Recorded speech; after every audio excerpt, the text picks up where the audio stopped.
تو ایک زمانہ ہمارے اوپر ایسا گزرا ہے کہ لوگ ایک دوسرے کا احساس کرتے تھے. یہ بغداد کی کہانی ہے. ایک شخص صرف یہ دیکھنے کے لیے آتا ہے کہ یہ لوگ عزت کیوں اتنی زیادہ پا گئے ہیں. اس نے ایک ہوٹل سے کھانا کھایا, وہ مسلمان نہیں تھا, اور سامنے ٹیبل پہ ایک جوان بیٹھا تھا, وہ مسلمان ہے. اس نے محسوس کیا کہ اس کا تعلق ہمارے شہر سے نہیں ہے. خیر کاؤنٹر پہ جا کے اس کا بل دیا, اور اس صاحب نے کھانا کھایا, بل دینے کے لیے کاؤنٹر پہ گیا تو کہا آپ کا بل ادا ہو گیا ہے. کہا یہاں تو مجھے کوئی جانتا نہیں, میں اجنبی ہوں.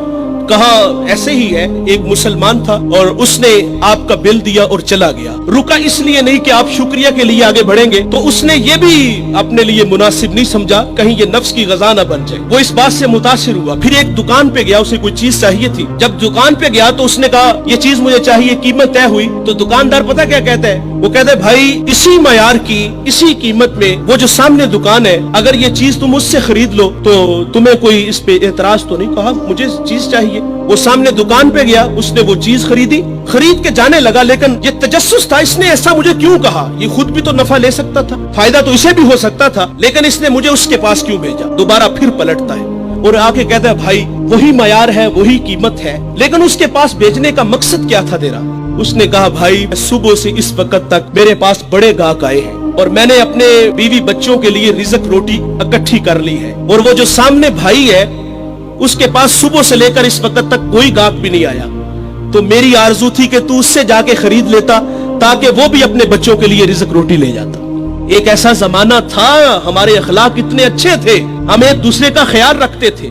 آج تو ذلیل کرتے ہیں. تو حضرت عمر رضی اللہ تعالیٰ عنہ کے پاس ایک مقدمہ آیا بڑا عجیب سا. ایک صاحب نے زمین خریدی اور ایک نے بیچی.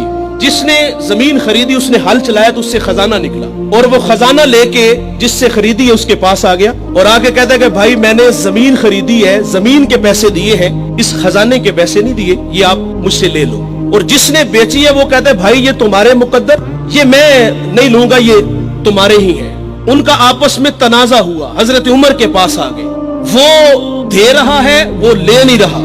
آج بھائی بھائی ایک انچ پہ ایک دوسرے کو قتل کر رہے ہیں. آج ایک انچ پہ بھائی جیونا مرنا ختم کر رہے ہیں اپنے بھائی سے. اپنی اولادوں کو بھی نصیحت کر کے جاتے کہ چچا کو منہ نہیں لگانا. اور ادھر کیا ہے جو رسول اللہ نے اخوت کا درس دیا تھا ان قوم کو, ان لوگوں کو, اور وہ کتنے اچھے لوگ ہیں, وہ خزانہ دے رہے, وہ لے نہیں رہا.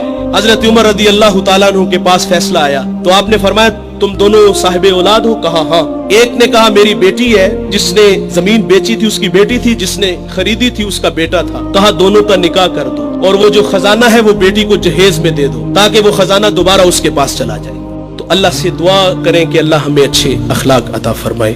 اس ویڈیو کو شیئر ضرور کیجئے, ہو سکتا ہے آپ کے ایک شیئر سے یہ بات کسی کے دل میں اتر جائے. جزاک اللہ.